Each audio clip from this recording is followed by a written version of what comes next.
What's up YouTube, and welcome back to another Row for Beginners video. Today we'll be talking about keybinds and sensitivity and what it means for you as a player. Stay tuned.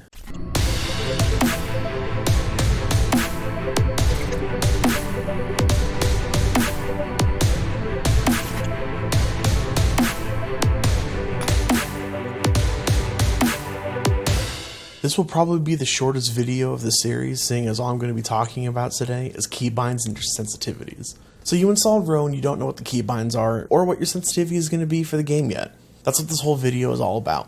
Come on, let's jump into the games menu and start at the top. Okay, so you see we're at the games menu. Let's go into the settings menu and go to our controls and sensitivity tab. It's a little mouse icon. You will see that the sensitivity is all default to 50. Mine's going to be different because I've already gone through the trial and error sessions to perfect my sense for the game. If you are or were a PUBG player, you can use your sense from that game and transfer it over to Row, and it will more than likely be the same, plus or minus 5 points. If you are not or have not played PUBG before, then you will have to go into the game and use trial and error to figure out which sense works best for you on each scope. I have figured it out to be that once you get your ADS sense down, you can pretty much use that sense for all other scopes in the game. So once you've figured out your sensitivity for Row, the next task you're going to be forced to take on is finding what keybinds are going to be right for you. Everyone is different when it comes to binds, so a keybind that works for me might not work for you, and vice versa. I'll go over my keybinds with you and explain why I have them the way that I do, since my binds are a little weird for some people. Obviously, my WSAD are my movement keys, and sprint and walk are the default at shift and control. My jump and vault is mouse wheel down. The reason for this is because I started playing Counter-Strike back in the 1.5 days prior to Steam, if you can imagine that.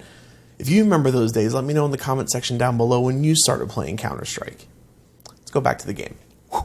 Okay, this is where things get a little weird for people because they don't quite understand why I do this, but my crouch is set to spacebar. And the main reason for this is because I want to be able to sprint continuously and crouch spam so snipers have a harder time hitting a headshot on me while I'm running.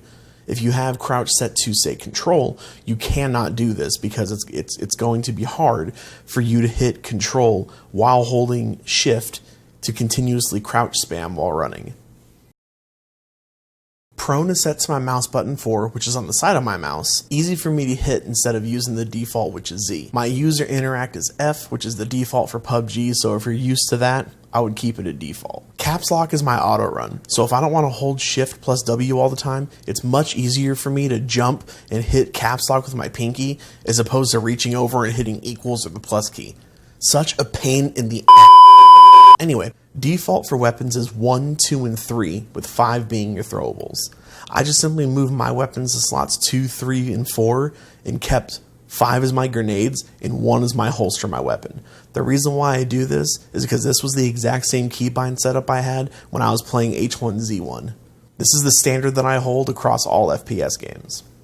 Healing is probably going to be the main keybinds that you're going to want to change because hitting 7, 8, and 9 for your heals is such a pain in fights when you're trying to contain your movement and aim at the same time. For me, personally, I have my bandages set to B, first aid kits to V, and full med kits to C. My thumb can easily hit all of those without hindering my ability to keep my movement smooth and to keep my hands on the movement keys so I'm ready to move if I need to. You never know when a grenade's going to get thrown at you or when you have to move around a rock because someone's flanking you or something like that. Also, the ping button I kept on Q because I felt like it was in a superb position. I didn't feel like it needed to be changed. That is going to be it for this video of the series. I did say this would be the shortest video, seeing as all we went over was the sensitivity and the keybinds. If you enjoyed this video, go ahead and hit that thumbs up. Make sure you also subscribe to the channel and turn on notifications for future videos. If you want to catch the action live, I do stream on Twitch Monday through Friday. Link will be in the description down below. Also, just want to give you guys a disclaimer. I have been uploading videos every Tuesday the last couple of weeks, and I do intend to stick to that schedule. The third installment of this series might be a little late next week, seeing as I'm going to TwitchCon in San Diego this weekend, and I won't be able to film any recordings for the Row for Beginners series. I will be leaving Wednesday night and driving out with some buddies of mine, but I will be recording the whole trip and might give you guys an extra bonus video next Wednesday when I get both videos edited and completed. Until next time.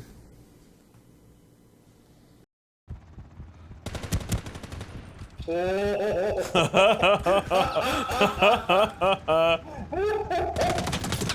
how pissed he is right now?